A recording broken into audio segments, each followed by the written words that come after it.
Ky emision mundësohet nga dhe është pjesë e fushatës për zgjedhjet lokale në Maqedoni. Përshëndetje Agron. Përshëndetje Vena. Si e? E mirë? Mirë, ju si kaloni? Mirë që vendosa të thiri juve në mision për një arsye të vetme. Në qendër të Tetovës kam qenë ditën e njëjtë, edhe dal prej një apoteke dhe dësha të hubi diçka fiskale a diçka. Edhe shoh për rrethit as një kant, ishte veç kanta juaj më mirë për Tetovën. Dhe më njerë e thira Elmedinën për të ma organizu emisionin me ty si bartës i listës për më mirë për Tetovën këtë zgjedhje lokale. Faleminderit për mundësinë që kena dhënë na hapisht prezantona në emision. E kom ndjek emisione tjera edhe më kam pëlqyer shumë. Tash te kjo pjesa e sporteve është interesante, aty nuk shkruan më mirë për Tetovën, shkruan më pastër për Tetovën. Më pastër për Tetovën, po. E tash ideja e sportave veç më kujtu kush e ka bërë. Po, e tash ideja e sportave është interesante se ne zakonisht është ideja krejt grupit, mirë po për shembull unë si qytetar veras kur dal me shokët ta zon diku ka qendra, edhe zakonisht marrim akullari gjatë sinës verës, kur ktheheshim për në shtëpi, nuk kishte asnjë vend për të hudhur mbeturina, edhe prej aty na ka lind ajo ideja se duhet në për qytet kese më shumë shporta për mbeturina. Këtu e marr parasysh se ne si grup për herë më tepër jemi angazhu për pjesën ekologjike në qytet. Mendoj se ka qenë një investim i dur, është i vogël, simbolik, mirë po qytetarët e kanë pa se me çato rrogat që i kemi marrë ne si këshilltar të komunës, të gjitha ato i mblodhëm, kemi dhënë plus pare edhe nga xhepi për t'i bërë çato 50 shportat në qytet, vlen të theksohet pa tendera me tender. Pa tender. Ato që i keni me tender, mund t'i shihni në për qytet në farë gjendje janë. Bile që aty i karshi hamamit është një skenë interesante, një shporta e komunës me tender, edhe jona pa tender, edhe mund shifet se në çfarë gjendje dhe me thonë është. Ajo, zakonisht, shportat duhet shfrytëzohen për t'i hudhur mbeturinat aty, kurse këto shportat e komunës janë në gjendje për t'i hudhur në koshin e mbeturinave për fat të keq. Edhe ajo është një prej detaleve të vogla në qytet që mendoj se duhet të ndryshohet, duhet pak më tepër t'u jepet rëndësi çështjeve të vogla, mos fokusohemi vetëm te këto çështjet e mëdha, ato çështjet e vogla ndoshta duhet paguhen pak më tepër që të jenë më kualitative, që të qëndrojnë më tepër, edhe që të shërbejnë qytetarëve më gjatë. Po, patjetër, unë tash të nisim me atë që e kom planifikuar për emisionin tjetër, unë e kom pa aty te programa juaj se do bëhemi zë qytetarëve. Si e mendoni këtë zë kur çdo gjë më është e politizuar skajshmërisht në mes dy bloqeve, ju si do të gjeni kanalin e komunikimit me qytetarët për të bërë zëri i tyre? Po, venhare, vetë një mundësi e qytetarit që të ndëgjohet zëri është kur është brenda një institucion. Dhe me thonë, ne si në Tetovë në qytet kemi pas shumë probleme, kemi pas shumë protesta për çështje të ndryshme, po zakonisht injorohemi nga institucionet edhe nga udhëtësitë edhe të komunës, po edhe të pushtetit qendror. Vetëm me votë kjo punë mund të rregullohet. Ne si qytetar kemi dalë në garë pasi mendojmë se duhet qytetarët të përfaqësohen në këshill, jo vetëm partitë politike. Shpresojmë se do ta marrim besimin e qytetarëve, edhe çdo informat nga komuna do ta nxjerrim jashtë për qytetarët, që të dinë ku shpenzohen fillimisht mjetet e komunës, që është shumë thelbësore, e pastaj edhe të gjitha gjërat tjera ku hyn planet detale urbanistike që ndikojnë në cilësinë e jetës në Tetovë, dhe të gjitha çështjet tjera që kanë të bëjnë me rritjen e cilësisë jetës tetovarëve. Shumë mirë, shpresoj se do ta arrini qëllimin duke u futur në të paktën edhe me 1 apo me 2 këshilltar, pasi duhet në atë bardhëzinë duhet një mes i bëjnë të... Shif, dhe me thonë, ne si kemi ato mundësit për t'i bo ato sondazhet si partit politike, se ato kam buxhet milionshë, ne fushatën e bëjmë me 0 denar. Kështu që vetmin aset e kemi atë komunikimin direkt me qytetarin, nga ajo që kom bisedu unë me shumë shok, dashamir, na kanë dhënë mbështetje, veçanërisht brenda këtyne 2 viteve,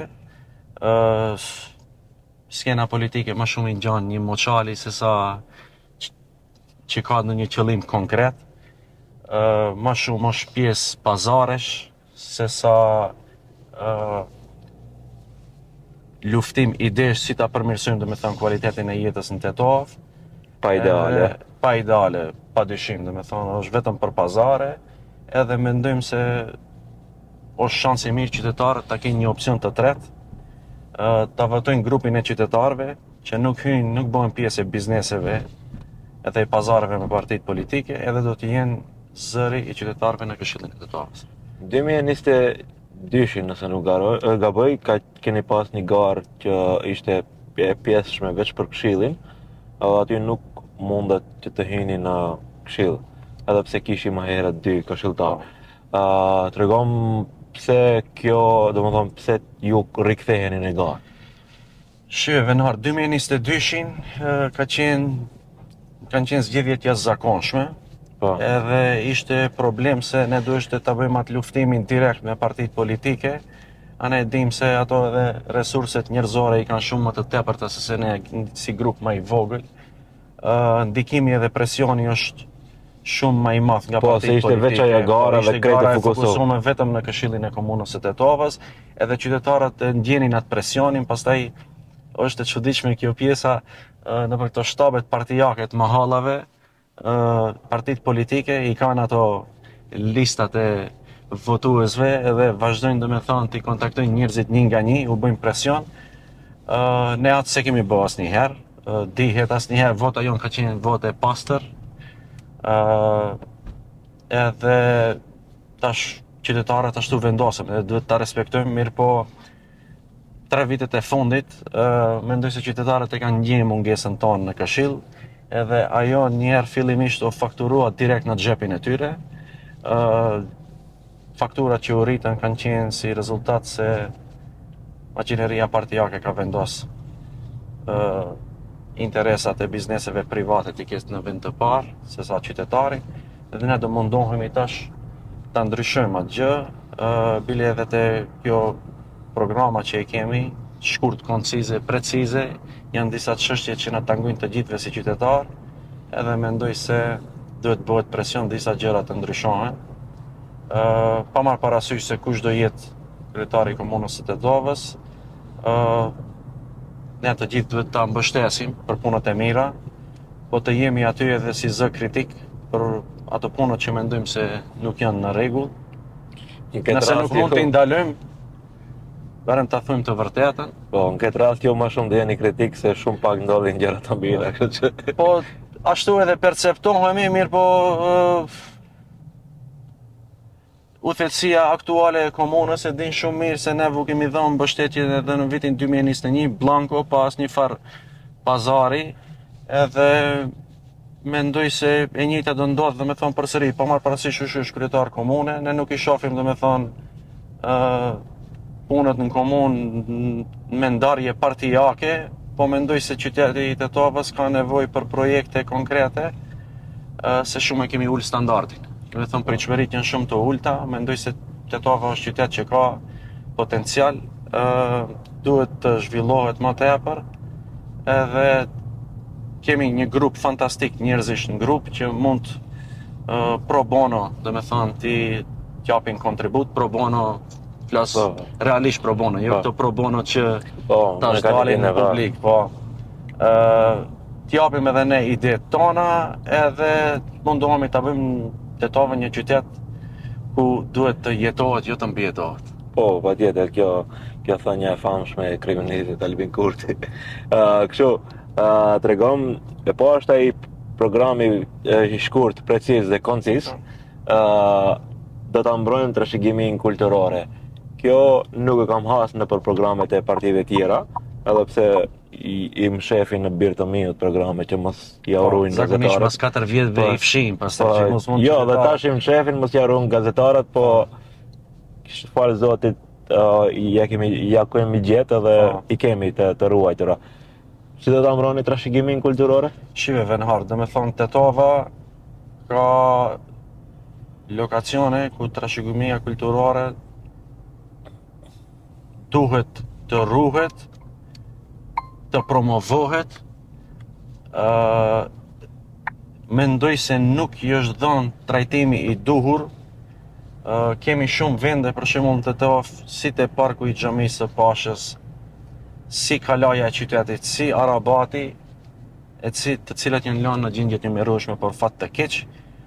Janë vende ku ka shumë potencial, dhe me thonë fillimisht të konservohen, të ruhen, ta marrin atë trajtimin e duhur si e kanë, e pastaj për shembull mund zhvillohen edhe projekte të ndryshme lidhje me ato trashëgimi kulturore.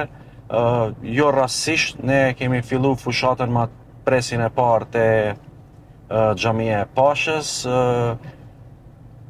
parafrasisht 2 muaj më herët, pasi kaloj shpesh te ajo pjesa, gjatë natës u bë një punim, u shkatrua parku i Xhamisë, u bë një vend aty një 25 metër katror me bekatona, që mu fillimisht si qytetar më duk shumë e shëmtuar edhe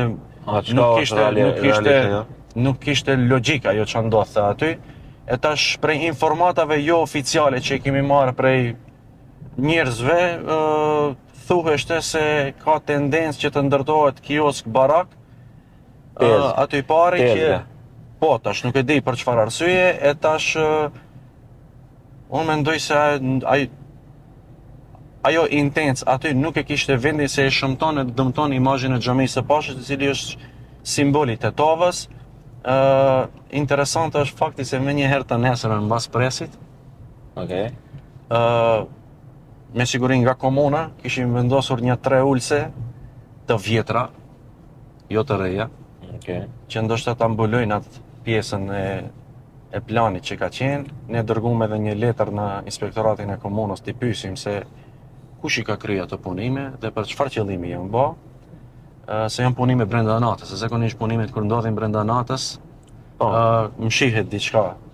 E dish ajo ka tetovarët e përdorin një thënie, se unë mëngjes e kom pa, ma ke preq sabahin. Po, edhe unë mu preq sabahin mëngjes kur e kom pa se çka kam bë aty. E tash përgjigja nga komuna na erdhi, ato topin ja hudhin Bashkisë Fesë Islame. Edhe se intenca qenka për të vënë pajisje urbane, 3 ulse që i shohim sot aty, që nuk ka logjik, se aty paraprakisht kishte ulse. Dhe me thonë, nuk ka logjik parku i Xhamisë të shkatrohet për 3 ulse. Mos kujdesi edhe ndaj trashëgimisë kulturore, po edhe ndaj parqeve dhe hapësirave të gjelbërta në Tetovë është evidente, dhe me thonë Tetova si qytet për fat të keq ka vetëm 2 parqe, e ka parkun e Xhamisë së Pashës dhe parkun e Gruas. Të 2 parqet janë në gjendje të mrekullueshme, nuk mirëmbahen, dhe me thonë nga organet e ndërmarrjet e komunës. Te parku i Xhamisë së Pashës, para disa viteve kemi pas investim qindra mijëra euro nga një kompani si Donacion. Është vendosur edhe sistem për ujitje, që kushton diku 25.000-30.000 euro. Sistemi i ujitjes nuk përdoret. E tash ishte interesant fakti se kur jam pyet, dhe me thonë ato që aty rreth Xhamisë që i duhet kujdesen edhe për hapësirën e parkut, nuk e lishojnë sistemin e ujitjes për shkak se rritet bari edhe s'ka kushta kusite. E tash pastaj e keqja tjetër është se kishte një kompani e cila punonte për EVN-n, dërgonte një kablo deri te rruga e Banjës nalt. E dini atë storjen se edhe rruga e Banjës u dëmtu shumë ajo pjesa e trotuareve me ato punime. Për fat të keq kompania që punonte aty hyni parkut në mes, Po. e dëmtoi krejt parkun edhe më duket se e ka dëmtuar edhe sistemin e ujitjes. Aty te shkallët e parkut Xhamisë Pashës kishte një grop i cila dikundi një vit ka ndej qel. Askush nuk mirte masa ta mbyllë, ta rregulloje, ta kthejë në gjendjen e mëparshme. U kriju edhe aty një deponi mbeturinash, qytetarët që rishin nalt, që prishin autobusin, i hudhshin letrat aty poshtë, e tash duhet të gjejmë ne modus të insistojmë që inspektorati të bëj presion edhe kompanisë që ka qenë angazhuar ta kthej parkun në gjendjen e mëparshme. E arritëm, domethënë, edhe atë. Për fat të keq, ne si qytetar duhet çdo herë të angazhohemi për punë të cilët obligimi ka inspektorati. Duhet jenë normale. Po, duhet jenë normale, duhet bëjmë presion për gjëra të cilët duhet inspektorati të jesë ai i pari i cili i konstaton edhe të bëjë presion qoftë firmave, qoftë individëve që mos dëmtohet prona e qytetit. Për fat keq. Po. Ne ishim te rruga e aeroportit. Po. Edhe ikëm shumë shpejt se Po. E është një avion të dëdru. Tregom, te arsimi është normalisht krejt kemi fëmijë dhe krejt përfundojmë fëmijët tonë të arsim, sistemi arsimor që shumicën e rasteve është i partizuar me drejtora që shkojnë në përtubime. Tregom ju spim brenda prej këshillit se si do ta parandaloni këtë. Shive, venhar, pjesa e partizimit të arsimit, unë mendoj se është për mua personalisht është procesi më degradues që i ka ndodhur Tetovës. Thonë flas për 2 dekadat e fundit. Për fat të keq, prej momentit ku partitë politike janë përzitë shkollat, ne kemi rënje cilësisë arsimit, edhe atë shohim domethënë edhe me këto ulontimet për rezultatet e studimit PISA për nxënësit. Tash çka ndodhen nëpër shkolla? Në shkolla zakonisht varësisht ta ndron pushteti, ndrojnë edhe drejtorët, edhe caktohen drejtor nga shtabi i partisë, nuk caktohen drejtor nga stafi i shkollës. Për ato që nuk e dinë, domethënë me ligj, drejtori i shkollës caktohet nga këshilli i shkollës. Këshilli i shkollës ai që ju duhet t'jap, domethënë dritë jeshile. Normal i jepet propozim kryetarit të komunës se komuna është themeluese e shkollave. Mirë po, këshilli i shkollës e delegon emrin te kryetari i komunës që t'jap mandatin. E tash çka ndodhen? Ndodhen se që ta kontrollojnë shkollën partitë, ato zakonisht nuk i japin mandat drejtorit të shkollës, mandat 4 vjeçar nuk i japin, e mbajnë si ushtrues detyre. Edhe pse ligjërisht mbas 6 muajve mbas që i kalon mandati, i njëjti person nuk guxon të jetë përsëri, e tash e gjejnë atë hapësirën ligjore, caktojnë një person tjetër të afërt një 10 ditë, 2 javë, edhe pastaj përsëri kthehet personi i njëjtë, domethënë në udhëheqësi të shkollës. Mirë po kjo ndodh as pa informimin e stafit. Domethënë stafi i shkollës ka raste kur nuk e din edhe kush aktualisht është drejtor. E tash kur ato dëftesat nxënësve kur u jipen në fund ka ndodhur për shembull unë kam parë rast, janë çuditë edhe mësuesit, po jemi çuditë edhe ne si prindë se e kemi ditë se dikush tjetër është drejtor, e figuron emri i dikujt tjetër. Tash çka duhet bëhet? Unë mendoj se tash është pak ironike kjo pjesë se çdo kryetar, çdo kandidat për kryetar komune, edhe tash i kam lexuar programet e këtyre kandidatëve për kryetar komune, departizimin e arsimit e kanë në program. Po. Mirë po ato vetëm ato janë parti politike. Ato janë, domethënë, ato janë elementi kryesor për partizimin, domethënë, e arsimit që e bëjnë. Tash më duket ajo pak hipokrizi kjo pjesa. Edhe se si shfaqen para qytetarëve, mirë po shqyr zotit ka qytetarë që janë pak më racionale dhe e kuptojnë këtë lojën që e bëjnë partitë politike, edhe nuk pajtohen. Edhe grupi jonë jemi, domethënë, shumë vendoset ajo pjesë se duhet ta bëjmë luftën edhe duhet të bëjmë presion që këto fenomene të eliminohen edhe drejtorët e shkollave të zgjidhen nga stafi i shkollës, të hape propozim stafi i shkollës, edhe pse ne normal duhet të respektojmë ligjin dhe gjithë ato procedurat ligjore, për shkak se venar është kriju dhe me thonë ndarje edhe mes stafit të shkollës. Në staf të shkollës ndahen mësuesit arsimtarët, a je me ne, a je kundër nesh. Është një çështje që nuk guxon të ndodhen të shkollat.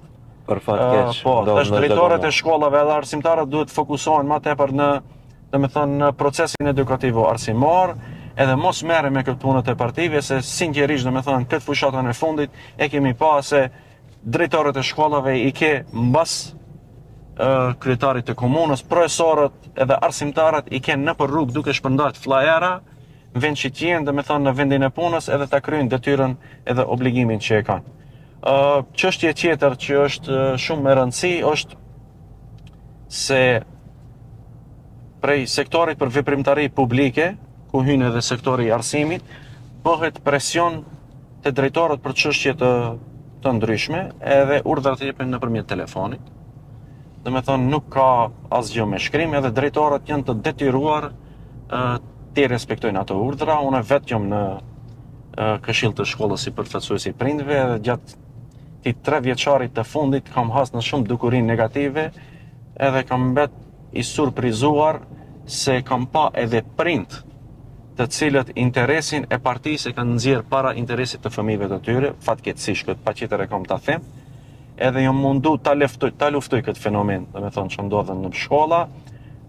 Ka pas presione edhe nga jashtë, që edhe këshilli i prindve të vetë në kontroll, edhe këshilli i shkollës të vetë në kontroll, që të gjitha vendimet që kalojnë në shkollë mos kenë problem. Jo pas ka hasë shara ngortë që shkolla jonë. Të shkolla jonë duhet unë jam jetoj të kjo lagja që është mbas gjimnazit, edhe jam të këshilli i shkollës Istiqbal.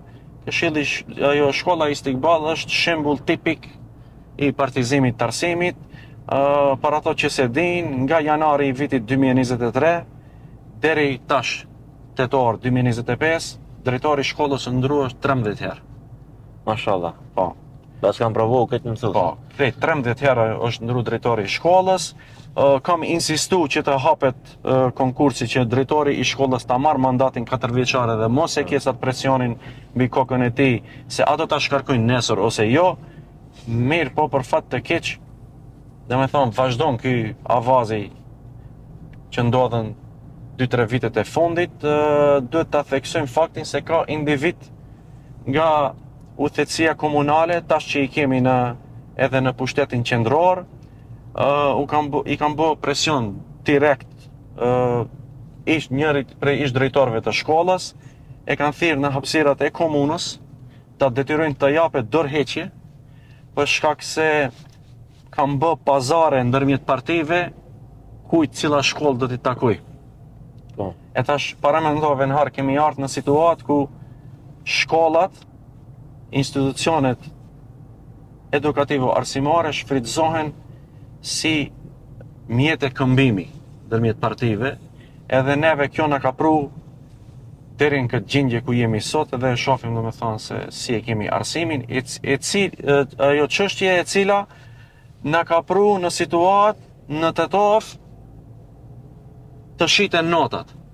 Është një fenomen negativ që askush nuk e përmendën, është mshet publike, të gjithë e flasim, i dim profesorët e universitetet me emën me mbiemën, që veç i kanë vu vetes çmim, edhe blihen provimet si me qenë në pazar.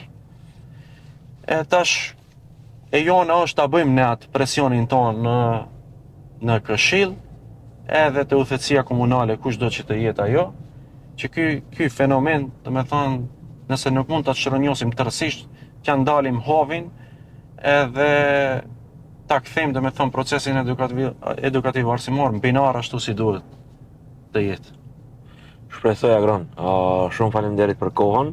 Faleminderit. E ke mundësinë një mesazh të fundit për ta thonë si thirrje për t'ju votu juve, kështu që lirisht shfrytëzo momentin tënd. Ta qytetarët e kanë mundësinë Po.